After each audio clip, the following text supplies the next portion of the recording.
अगर किसी व्यक्ति में ये 6 आदतें हों, तो उस पर होता है पितृदोष। दोस्तों, पितृदोष के कारण मनुष्य का धन, व्यापार और परिवार तीनों ही नष्ट हो जाते हैं। गरुड़ पुराण में भगवान श्री कृष्ण ने पितृदोष के विषय में गरुड़ जी को बहुत ही महत्वपूर्ण बातें बताई हैं और पितृदोष निवारण के बेहतरीन उपाय भी बताए हैं। दोस्तों, आज हम आपको ऐसी ही 6 आदतों के बारे में बताने जा रहे हैं जो पितृदोष के कारण ही निर्मित होती हैं और साथ ही जानेंगे कि पितृदोष को शांत करने के लिए कौन से उपाय करने चाहिए। अगर आपके अंदर इनमें से कोई एक भी आदत हो तो आप ये उपाय अवश्य करें। दोस्तों, हमारे प्राचीन धर्म शास्त्रों में कहा गया है कि मनुष्य की आदतें उसके स्वास्थ्य को प्रदर्शित करने के साथ ही उसके भविष्य और गुण दोष की जानकारी भी देती हैं। अर्थात किसी भी मनुष्य की अच्छी या बुरी आदतों से उसके गुण एवं दोष का पता चलता है। कई बार तो मनुष्य की अच्छी आदतें भी उसके ऊपर किसी प्रकार का दोष होने का संकेत देती हैं। साथ ही मनुष्य के अंदर बुरी आदतें भी अनेक दोषों के कारण निर्मित होती हैं, जो धीरे धीरे उसका पतन कर डालती हैं। इसलिए जल्दी ही इन दोषों का निवारण करना आवश्यक होता है, अन्यथा उस मनुष्य को धन, परिवार, व्यापार और भाग्य आदि से जुड़ी अनेक समस्याओं का सामना करना पड़ सकता है। शास्त्रों के अनुसार मनुष्य 3 प्रकार के दोषों से पीड़ित हो सकता है, जिसमें पहला है कुंडली दोष, दूसरा है ग्रह दोष और तीसरा है पितृदोष। इन तीनों में से सबसे अधिक प्रभावशाली पितृदोष को माना गया है। दोस्तों, गरुड़ पुराण में भगवान श्री कृष्ण ने पितृदोष के विषय में गरुड़ जी को बहुत ही महत्वपूर्ण बातें बताई हैं और पितृदोष के निवारण के उपाय भी बताए हैं। पितृदोष के कारण मनुष्य का व्यापार और परिवार दोनों ही नष्ट हो जाते हैं। वह मनुष्य किसी भी काम को शांति एवं एकाग्रता से नहीं कर पाता है। पितृदोष से जो पीड़ित होता है उसके घर में हमेशा पारिवारिक कलह, झगड़े, तनाव, अशांति आदि समस्याओं का निर्माण होने लगता है। व्यक्ति द्वारा शुरू किया हुआ हर कार्य बिगड़ने लगता है। अचानक ही धन का खर्च बढ़ने लगता है। समाज में मान सम्मान की कमी होने लगती है। कार्यस्थल पर अपमान का सामना करना पड़ता है। श्री कृष्ण कहते हैं कि जिस मनुष्य को उसके पूर्वजों का आशीर्वाद नहीं मिलता है, वह जीवन में कभी भी सफल नहीं हो पाता है। मनुष्य को उन्नति के लिए पूर्वजों के आशीर्वाद की अत्यंत आवश्यकता होती है, किंतु पितृदोष के कारण मनुष्य का जीवन अस्त व्यस्त हो जाता है और उसको बार बार असफलता का मुख देखना पड़ता है। इसलिए पितृदोष को शांत करना अत्यंत आवश्यक होता है, लेकिन बहुत से लोगों के पास कुंडली ना होने के कारण उन्हें पितृदोष का पता नहीं चल पाता।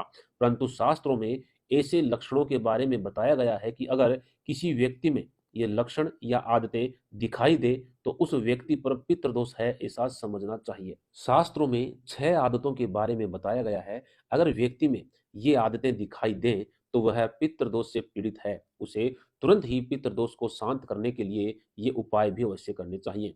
तो दोस्तों, आज हम आपको ऐसी 6 आदतों के बारे में बताने जा रहे हैं जो पितृदोष के कारण ही निर्मित होती हैं और साथ ही ये भी जानेंगे कि पितृदोष को शांत करने के लिए कौन-कौन से उपाय करने चाहिए। अगर आप में इनमें से कोई भी एक आदत हो तो आप ये उपाय अवश्य करें।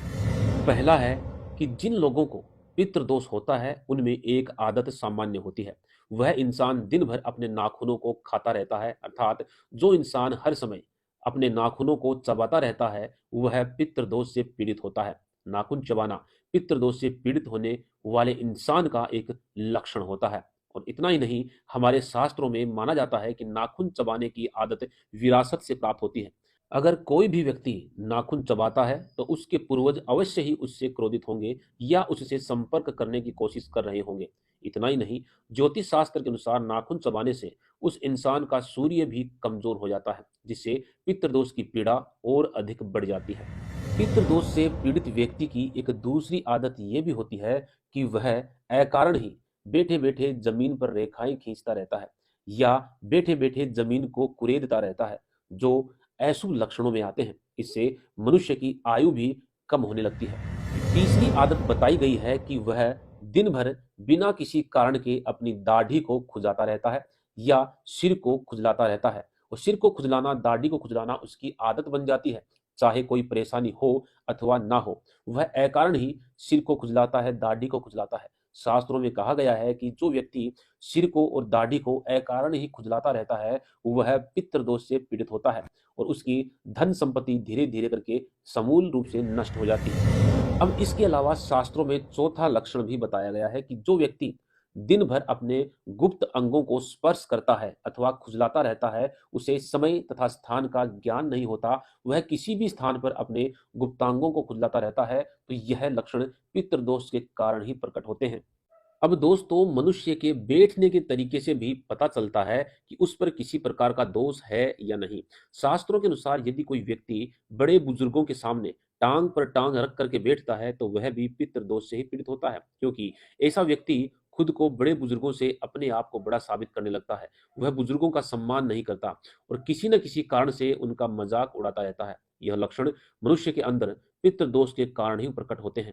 मनुष्य को कभी भी अपने बड़े बुजुर्गों का अनादर नहीं करना चाहिए। ऐसा करने पर पितृदोष का ही सामना करना पड़ सकता है। इतना ही नहीं, शास्त्रों की मान्यताओं के अनुसार पैर घसीट के चलने की आदत भी यह प्रदर्शित करती है कि वह पितृदोष से पीड़ित है। पितृदोष से पीड़ित होने के कारण ही वह इंसान राहु और शनि को भी क्रोधित करता है, जिससे उस इंसान को पितृदोष के साथ ही ग्रहों के दोष से भी जूझना पड़ता है। शास्त्रों की माने तो ये 6 आदतें जिस इंसान में होती हैं, वह इंसान पितृदोष से पीड़ित होते हैं, जिस कारण से उनको पितृदोष का निवारण जल्द से जल्द करवा लेना चाहिए। शास्त्रों के अनुसार जो व्यक्ति पितृदोष से पीड़ित होता है, उसे अचानक घटने वाली समस्याओं का सामना अधिकतर जीवन में करना पड़ता है। इसलिए पितृदोष को शांत करने के लिए अपने पूर्वजों का श्राद्ध कर्म अवश्य करना चाहिए, चाहे वो अपने जीवन में कितने ही व्यस्त क्यों ना हो। व्यक्ति को आश्विन मास की अमावस्या को अपने पूर्वजों का श्राद्ध अवश्य ही करना चाहिए। दोस्तों, बहुत सी बार पितृदोष के कारण विवाह कार्यों में बहुत सी कठिनाइयां आती हैं। इसके निवारण हेतु पितरों की शांति के लिए शांति पाठ अवश्य कराएं। इससे पितृ प्रसन्न होते हैं और उनका आशीर्वाद भी आपको प्राप्त होता है। अगर बहुत दिन से आपके जीवन में धन का अभाव हो रहा है तो अवश्य आपके पितृ दुखी हो सकते हैं। इसके निवारण हेतु रोज एक रोटी और गुड़ गाय को खिलाएं और एक रोटी कुत्ते को अवश्य खिलाएं। इससे पितृ दोष से मुक्ति का मार्ग खुल जाता है। इसी के साथ प्रत्येक गुरुवार को पीपल के पेड़ में जल चढ़ाकर उसकी 7 परिक्रमा करने से पितृदोष में राहत मिलती है। अगर पितृदोष के कारण संतान की प्राप्ति नहीं हो रही है तो पीपल के पेड़ पर कुमकुम और काले तिल अवश्य चढ़ाएं। इससे संतान की प्राप्ति और जीवन के सभी दुखों का निवारण होता है। दोस्तों, बहुत बार कुछ लोग अपने पितरों का या उनकी तस्वीरों का अपमान करते हैं। उनकी तिथियां, श्राद्ध का पालन सही तरीके से नहीं करते हैं, जिससे उनके पितृगण उनसे नाराज हो जाते हैं। पितरों के दुखी होने से अनेक कठिनाइयों का सामना करना पड़ता है। इसलिए भूल से भी अपने पितरों का कभी भी अनादर नहीं करना चाहिए। इसके अलावा गरुड़ पुराण में भगवान श्री कृष्ण कहते हैं कि पितृदोष से मुक्ति के लिए मनुष्य को श्राद्ध पक्ष में घर की दक्षिण दिशा में घी का दीपक अवश्य जलाना चाहिए। ऐसा करने से पितृदोष समाप्त होता है और मनुष्य को पितरों का आशीर्वाद भी प्राप्त होता है। तो दोस्तों, इस प्रकार से भगवान श्री कृष्ण ने गरुड़ पुराण में पितृदोष के लक्षण और पितृदोष से मुक्ति के उपाय भी बताए हैं। अगर आपके अंदर भी ऐसे लक्षण या आदतें हैं तो कमेंट बॉक्स में अवश्य बताएं। जानकारी अच्छी लगी हो तो वीडियो को लाइक करें, कमेंट बॉक्स में जय श्री कृष्ण अवश्य लिखें। धन्यवाद।